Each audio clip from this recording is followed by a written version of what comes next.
gang violence and other kind of violence. Get away! I could be at work, at school, in my car, and I can still get shot by the police. But I can get shot anywhere. So it is what it is.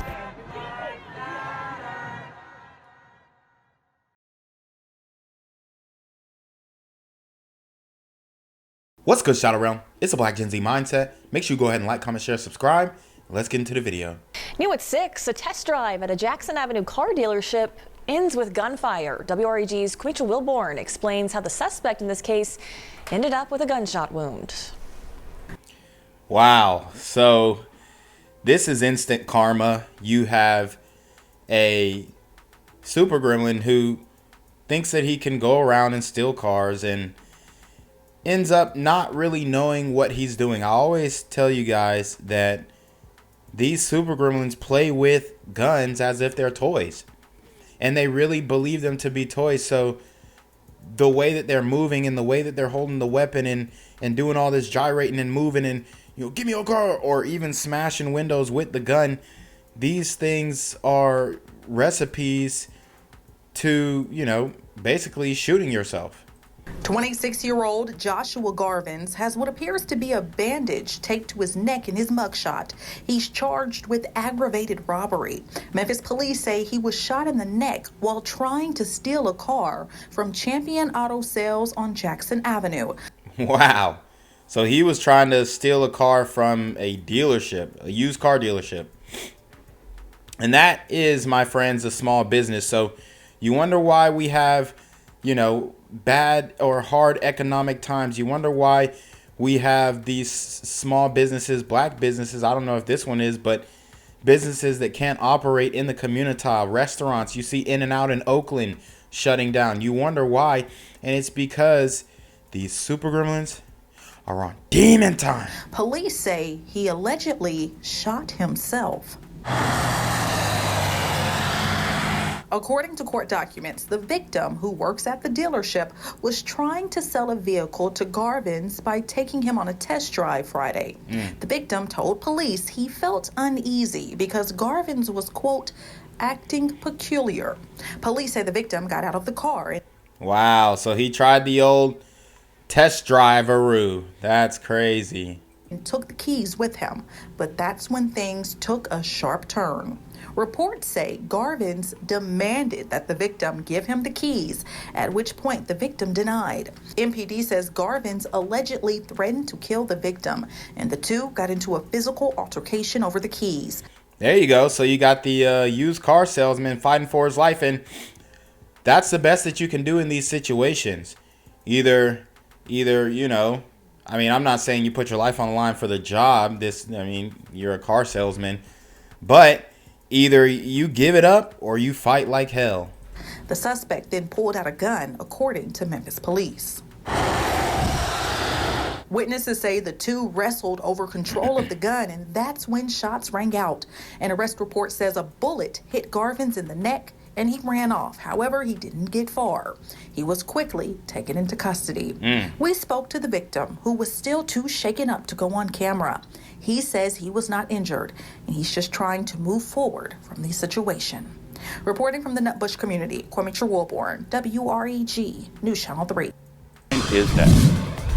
As we come on the air at 9, police investigating 3 separate shootings tonight, all happening on the same day in Frazier. Thanks for staying up with us tonight. I'm Daniel Wilkerson. Fox 13's Lakia Scott joins us live from the Tillman Police Station. Lakia, you are at the scene of, or you were reporting from the scene of those shootings where police were called back to just moments ago, we understand. Good evening to you.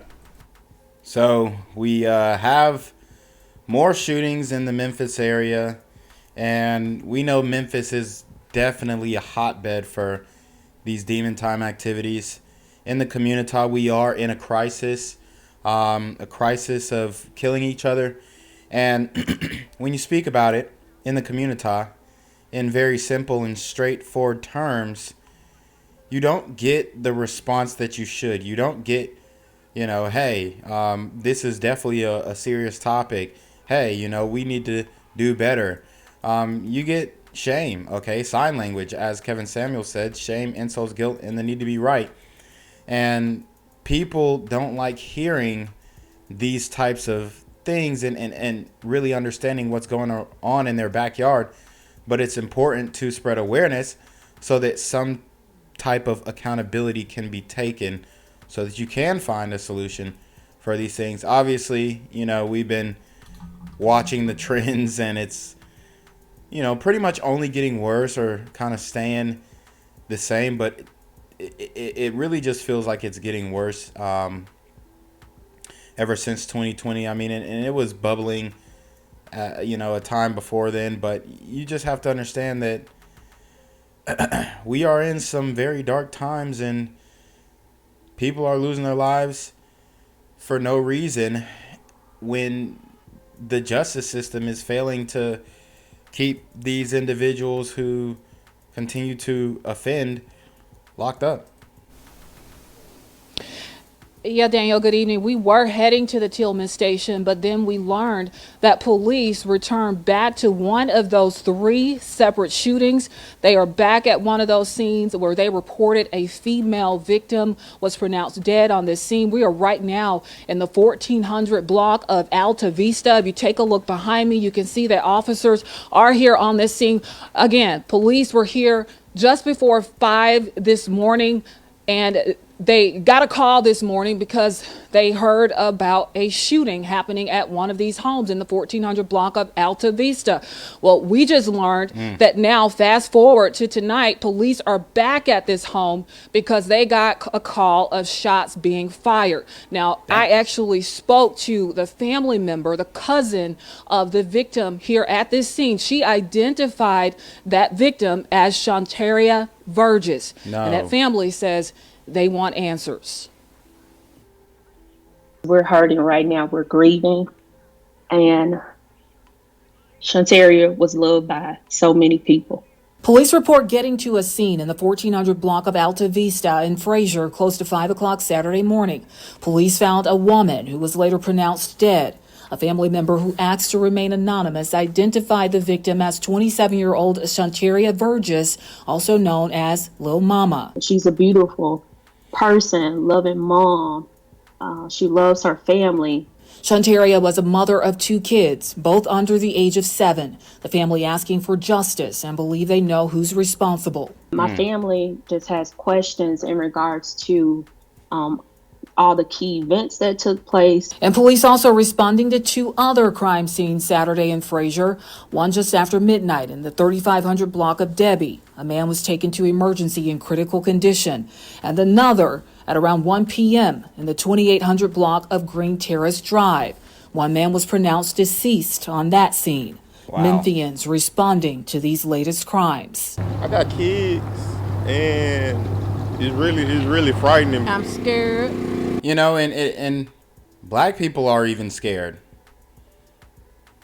But are we doing and taking the necessary steps to hold these super gremlins on demon time accountable?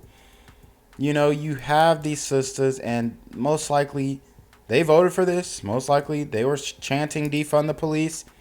And it was all well and good up until they actually defunded the police, or redirected funds, as they like to say.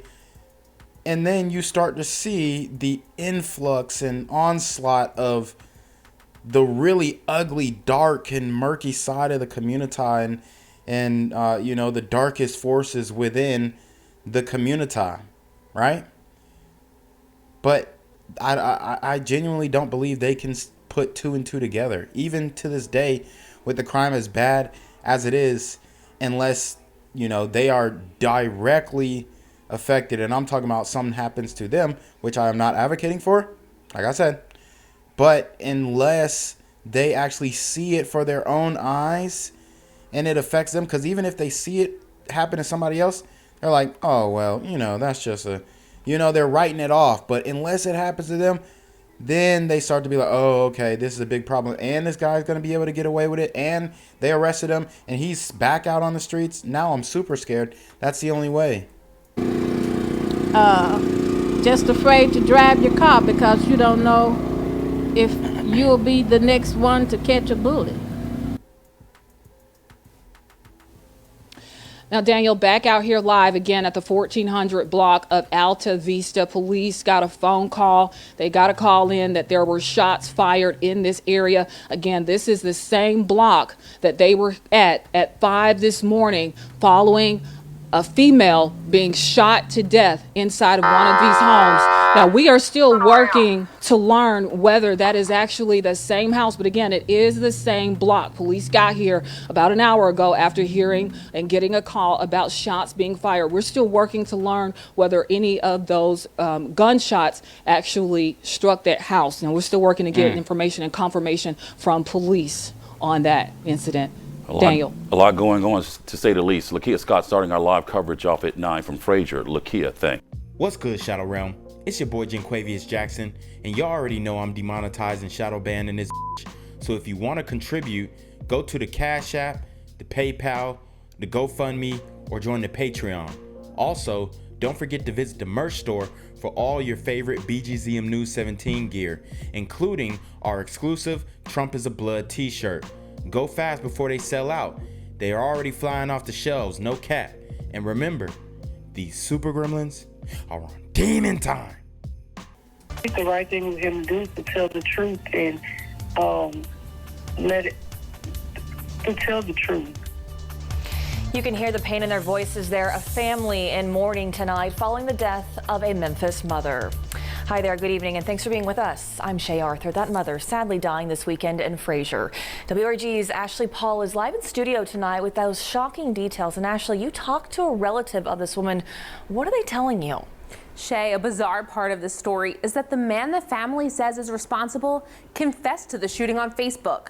But wow, so you have the individual who's responsible for this confessing on Facebook, and we see that Facebook is a way that a lot of these super teen gremlins are getting out their grievances, beefing online, back and forth. Like I said, the op culture, the social media beefs, a lot of it is happening on Facebook. Now, a lot of it's happening on Instagram too. Instagram Live, for example. But we really see more of the hood. The hood is still on Facebook, right? They really are. And they still posting them old ass, post up photos like this with the grainy, the grainy camera. And I mean, now they're just live streaming. So that's really the only difference in calling out each other back and forth, their ops. It's something that is commonplace nowadays. So you really got to be careful on Facebook, because you could create an unlikely enemy, and it's very easy to figure things out about a person on Facebook. So you definitely don't want to participate in the op culture and the beef culture on Facebook, Instagram, or any of these social media platforms, but specifically on Facebook, because it's a lot more personal. Twitter is, you can be anonymous in many ways, but most people on Facebook, they're presenting as they are. So, and there was an era where, people would make up names like John, Crazy Spoon, Jenkins or something like that. And they'll, Crash Out Lawrence, and they put the little names in between, their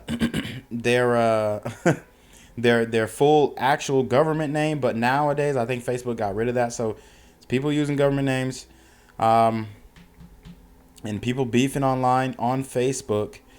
But in this case, the man deleted his baby mama and confessed to the crime on Facebook. Now, I don't have the video. I wish I did. He deleted it.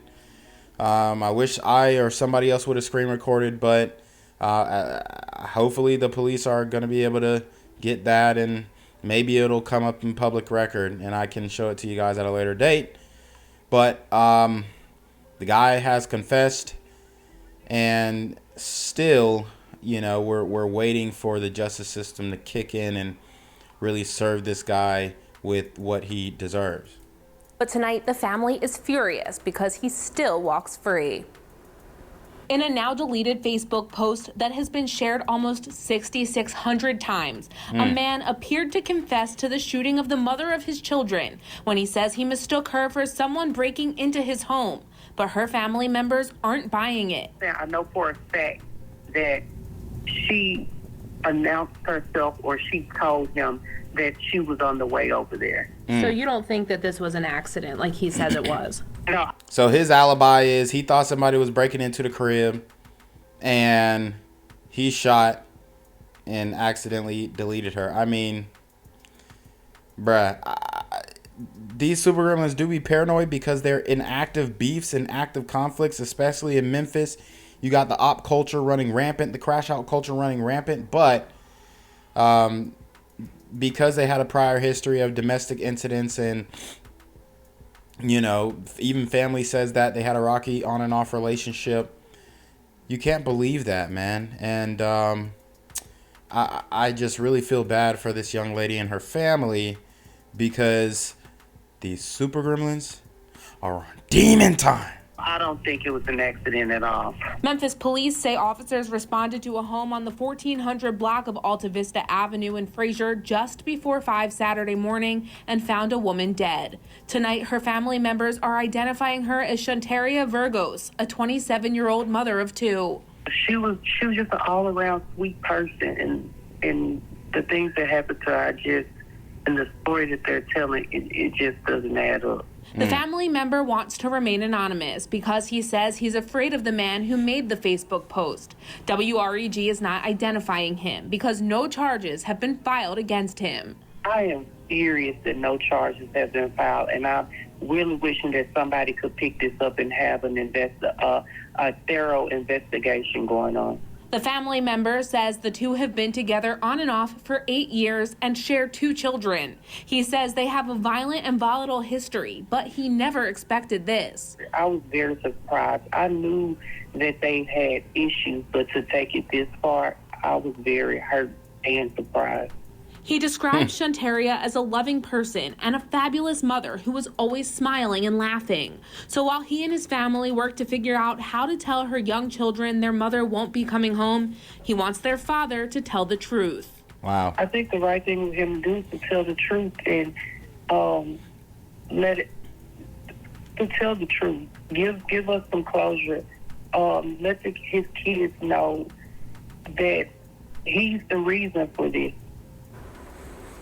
We reached out to the Memphis Police Department for more information, but all they told us tonight is that the case is still under investigation. Now, we also reached out to the man that family claims is the shooter in this case to hear his side of things. So far, we have not heard back. I'm Ashley Paul, WREG News, Channel 3. Gang violence and other kind of violence. Guess what? I could be at work, at school, in my car, and I can still get shot by the police. But I can get shot anywhere. So it is what it is.